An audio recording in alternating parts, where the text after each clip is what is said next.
اور اس کے اوپر بھی اچھا لباس ہو. اگر آپ اچھا کھانا کھا رہے ہیں تو آپ کبھی آپ کے اوپر یہ بھی ضروری ہے کہ آپ اس کے ساتھ بھی اچھا کھانا دیکھیں. یعنی کہ جو پڑوسیوں کے حقوق ہیں, جو پڑوسیوں کے ادھیکار ہیں, اسلام مذہب نے, پیغمبر حضرت ابراہیم نے, حضرت اسماعیل نے اس چیز کو بھی مطلب ایک بہت امپورٹنس دی ہے, اہمیت دی ہے. گویا کہ جو سماج کے اندر کوئی طبقہ ایسا نہ رہے جو کسی کے اندر کوئی خاص کلچر پیدا کرے. ایک چیز ہم نے اکثر دیکھا ہے عید الاضحیٰ کے تعلق سے, جو پیغمبر حضرت اسماعیل اور ابراہیم کا جو واقعہ جو ذکر کرتے ہیں ہم لوگ,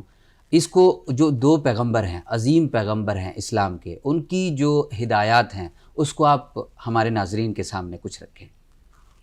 اصل تو ہدایت اسی چیز کے لیے ہے جی. سب سے پہلے یہی ہے کہ بھی اللہ کا جو بھی حکم ہے, حضور صلی اللہ علیہ وسلم کا جو بھی حکم ہے,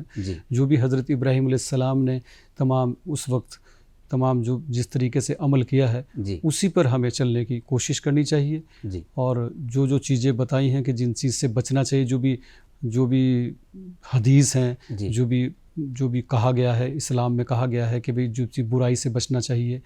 اور تمام ان جھوٹی شان و شوکت سے بچنا چاہیے. تو دکھانے کے لیے نہیں, کہ دکھانے کے لیے دکھاوا نہیں ہونا چاہیے, اصل تو اللہ کے لیے ہونا چاہیے. اور ہم سب دیکھو گنہگار بندے ہیں, لیکن ہمارا یہ ایمان ہے وہ سبھی مذاہب میں اس چیز کا ہے کہ اصل تو اس رب جو سب کا ایک ہی مالک ہے, اسی سب کو ہمیں راضی کرنے کے لیے اس کا تمام ہونا چاہیے. ہمارے درشک یہ چاہتے ہیں کہ اس خاص موقع پر آپ ان کے لیے کوئی خاص پیغام دینا چاہیں گے. ضرور, انشاءاللہ. اصل پیغام تو یہی ہے, وہ ہم سب انسانیت کے لیے, سبھی لوگ جو عید الاضحیٰ منا رہے ہیں, سبھی میرے مسلمان بھائی, وہ ان تمام چیزوں کا خیال رکھیں کہ وہ کسی کا بھی اس سے دل نہ ٹوٹے. اس لیے سب کا خیال رکھنا چاہیے اور بہت ہی اہم ترین طریقے سے سب کو بھائی چارے کے ساتھ مل کر عید منانی چاہیے. سب کو اچھا پیغام جائے اور ہم مل کر عید سب مل جل کر منائیں, تاکہ ہم یہ جو پہلے سے ہم پورے ہندوستان میں ایک چیز جیسے عید مناتے, جیسے پہلے میں نے عرض کیا کہ عید, دیوالی, ہولی ہم سب مل جل کے مناتے ہیں, ایسے ہی ہم سب مل جل کر ایک دوسرے کا خیال, ایک دوسرے کے جذبات کا خیال رکھتے ہوئے ہم ایسے ہی عید الاضحیٰ یہ بھی منائیں. بہت بہت شکریہ عابد سلمانی صاحب, آپ نے ہمارے درشکوں کو, ہمارے ناظرین کو جو ہے عید الاضحیٰ کے تعلق سے بہت قیمتی باتیں بتائی. امید ہے کہ ہمارے درشکوں کو یہ چیزیں پسند آئی ہوں گی. بہت بہت شکریہ. شکریہ آپ کو.